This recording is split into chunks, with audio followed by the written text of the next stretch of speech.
Yo YouTube, what's going on? It's HIGHMMA and today we are here to discuss the upcoming UFC Saudi Arabia fight night card. Izzy versus Imavov. It's going to be a fucking banger. We're going to be dropping some predictions today, so let's not fuck around. Let's get straight into the picks. The first fight that we are talking about is... Now we've got Terrence McKinney fighting on the early prelims. Now I know we all know this guy is the chinny prospect. You know, he's 30 years of age, but he's coming off of a round 1 head kick loss to Esteban Ribovic. But the thing is, Esteban is a really good fighter that's on the come up in the lightweight division right now. He's a really good prospect, and before that fight he was actually on a 2-fight win streak, both round 1 finishes. And in this fight he's taking on Hadzovic, who is 38. He's coming off of a loss that was in 2022. This guy is not a good fighter by any means necessary. That is by UFC standards. Now I'm not sure if McKinney is going to be completely recovered, but it has been around a year now, so I'm going to roll with him getting the win in this fight, and I'm actually going to pick him by round 1 KO. It's a bit of a risky pick, but I think he's going to get the win. He's looking really good in terms of betting odds right now, so I would be betting on McKinney if I was you. I wouldn't really trust the 38-year-old Hadzovic coming off of a 3-year layoff, but that's just me. I'm going to move on to the next fight we're talking about today, because it is Jamil the Meal Deal, the Blob Gaziev taking on Thomas Peterson. Now, I'm going to be real, I don't know too much about Thomas Peterson. He's coming off of a win against Muhammad Usman, which is kind of good, I guess, in terms of name value. You know, it's got the Usman name on it, but I don't really consider Muhammad Usman that good of a fighter, and I don't really know that much about Peterson's fight style, but I do know a little bit about the meal deals. He's coming off of that win against Don'Tale Mayes. It was a decent win, you know. Before that, he lost to Rosenstruik, but before that, he had that absolute fucking masterclass against Budai. Now, I don't know if I'm just going through his fights to try and find points where he's done good to big him up. He's obviously not the greatest fighter of all time. I don't think he's going to go to insane lengths in the heavyweight division, if I'm honest about his future, but I do see him beating Peterson. I think Peterson is just one of these NPC heavyweights in the unranked area of the division. Now, you know, I might get proven wrong. Peterson might come out here and beat Jamil by KO. You never know. But I'm going to pick Jamil by decision. I don't think he's going to get the TKO. I think he's going to go to decision. You know, we saw on the regional scene before the UFC, he was clearly on roids. And since he's been in the UFC, he's off of them. So he doesn't have that same kind of power. And I think as time goes on, he's going to slowly lose his power. So I'm saying decision. But let's move on to the next fight. It is Fares Ziam versus Mike Davis. Now, I think the majority of people are picking Mike Davis in this fight, even though it is kind of 50-50. You know, you've got Mike Davis, he's 32, he's not lost since 2019, and that was to Gilbert Burns of all people. Coming off of a win last year, he beat Nathan Levy, but he hasn't really been the most active. Before that fight, he had a 2-year layoff, and then before that fight, there was a year layoff, and then before that, 2 years. He's a bit of an on and off fighter. You know, he's coming off of a year layoff right here, you know what I'm saying? Now, Fares is only coming off of a 5-month layoff. The last time we saw him in the octagon, he beat Matt Frivola via just a crazy knee to the head, bro. He absolutely split his fucking skull open. That shit was insane. He looked really good in that fight. He's riding a 4-fight win streak right now. He won 2 fights last year. That looks really good on his record, even though one of those was a split decision. The majority of his wins are coming by decision in the last couple of years, you know what I mean? 3 of them by decision. And he has lost to Terrence McKinney before, which doesn't look the greatest on his record. He lost in round 1 as well. But with that being said, Mike Davis has also lost to... Now, as of right now, Ziam is the underdog and Mike Davis is the favorite. Mike Davis is 32. You know, he's not really that active, meaning if he's still training in between, he's probably sharpening his tools, expanded his skill set. I imagine him to be a little bit more matured body-wise compared to Ziam. Ziam is someone who is quite scrawny, and I think someone like Mike Davis with quite a solid build is going to go in there and have the potential to kind of ragdoll him around, you know what I mean? So I'm going to pick Mike Davis going into this fight here, and I'm going to pick him by decision. But I've not really got much more to say about it, so I'm going to move on to the next fight, which is Saeed Nurmagomedov versus Vinicius Oliveira. Easily one of the most interesting fights on the card. Probably personally the most interesting fight for me. I'm going to be picking Saeed Nurmagomedov going into this fight. Even though I have been bigging up Vinicius a lot, I just think the grappling threat from Nurmagomedov is going to be too much in this fight. You know, we saw in his last fight, he beat Marine Gafarov, who recently fraud-checked Nakamura. He beat him via a guillotine in round 1. Sick fucking fight. That was on Makachev versus Volkanovski 2. So, you know, quite a while ago now, but he has been kind of inactive throughout his career. You know, before that fight, he did lose to Jonathan Martinez, and he had like a year break before that. So I think in the time that he's been off, he's been training with Khabib, he's been sharpening his tools, he's been getting his skill set right, and I feel like even though, you know, Vinicius on the feet, he's an absolute master, insane fucking skills.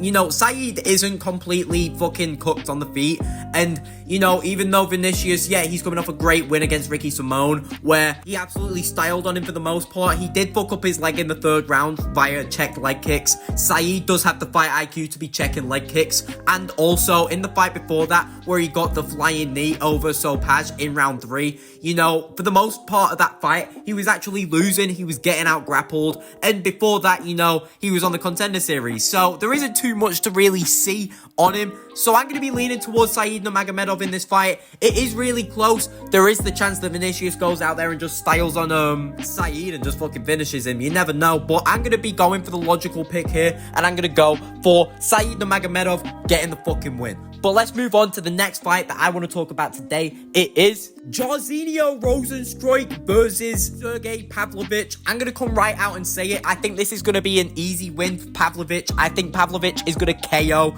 Rozenstruik. I don't think Rozenstruik is that much of a high-level heavyweight, if I'm going to be honest. He's lost pretty much every high-level fight he's been in terms of elite fighters. You know, he lost to Jailton Almeida, he lost to Volkov, he lost to Blades, he lost to Gon, he lost to Ngannou, and the best names that he's beaten include, you know, Overeem. You know, 17 losses on his record. I get that he's one of the GOATs, but, you know, later on in his career, 2019 kind of times, he wasn't a killer. You know, JDS in 2020, not that impressive. Sakai, you know, not really the most impressive win. Dorcas, not the most impressive win. Shamil Gaziev, you know, yeah, he did kind of fraud checking, but it wasn't the most impressive win. Tai Tuivasa, yeah, it was a good win, but it was kind of boring. It went to decision. It was a split decision. Even though it was a clear win, it was split. It doesn't look that great on his record.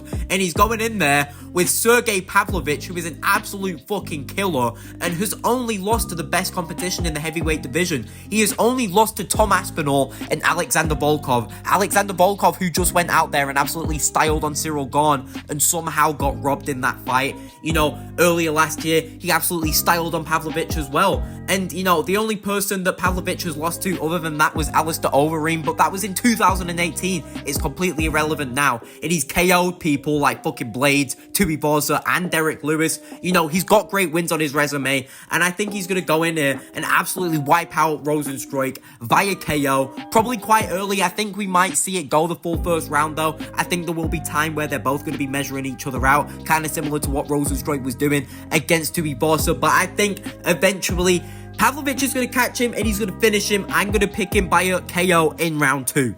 The next fight is one of the most anticipated on the card. It is Sharabullet Magomedov taking on Michael Venom Page. Now, I am going to be rolling with Sharabullet Magomedov going into this fight. It is super close, probably one of the closest fights on the card. I think I just have to lean Shara Magomedov though. You know, this is a fight that very, very likely could go to decision, given the fact that MVP is probably not going to be inclined to want to throw down with Magomedov. I feel like he's someone that's going to be fighting on the outside. I don't know why. If it goes to the ground, I think that Michael Page will have a lot of success, and he does have the threat of choking out Sharabullet just because, you know, he has been participating in grappling matches since his loss to Ian Gary. He's been trying to improve on his BJJ, but, you know, Magomedov on the feet is just a master, and he has the threat of coming out with a crazy finish just really unexpectedly. We saw in that Tricoli fight, it didn't really seem like he was doing a lot of damage, and then out of nowhere, he just finished him in round 3 with that hook. You know, in that Petrosian fight, it didn't really seem like he was doing that much damage, and then out of nowhere, he came out with a double spinning back fist. It was fucking insane. I feel like Michael Page is that kind of fighter where we might be seeing a fight where, you know, we might be 3 rounds deep and Michael Page might just be outpointing him, landing more,